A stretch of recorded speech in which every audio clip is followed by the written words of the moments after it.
У 1896 годзе нарадзіўся Тудук Сцяпан Ануфрыевіч.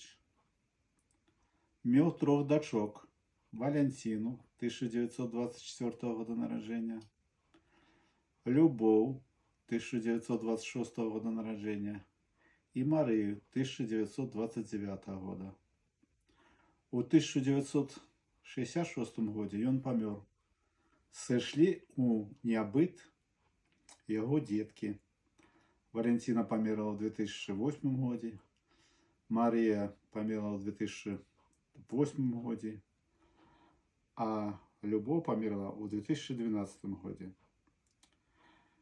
Сваёй жонцы Сцяпан прыкладна 100 гадоў назад, у 1925 годзе, зрабіў прыстасаванне, каб прэсаваць бялізну.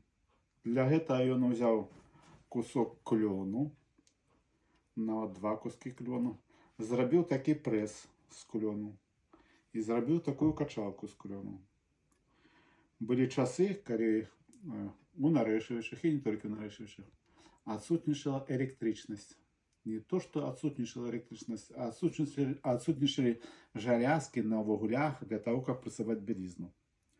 І вот дзед мой, Тудук Сцяпан Ануфрыевіч, зрабіў такое прыстасаванне: прэс, качалку з клёна. Затым яго жонка брала прасціну. Эту прасціну накачвала на качалку. Зараз я вам покажу, як гэта яна рабіла. Прыкладна, як яна рабіла. Вось.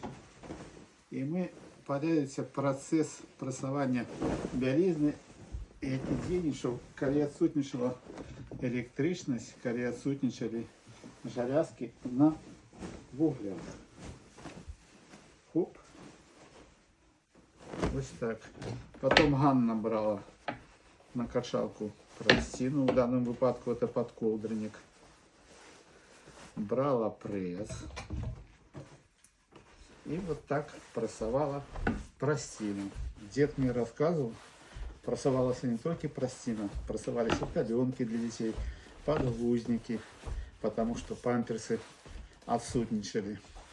Прошли стагоддзі, прошли десятигоддзі, а дедовский пресс застался, и мы им користаемся по сегодняшний день.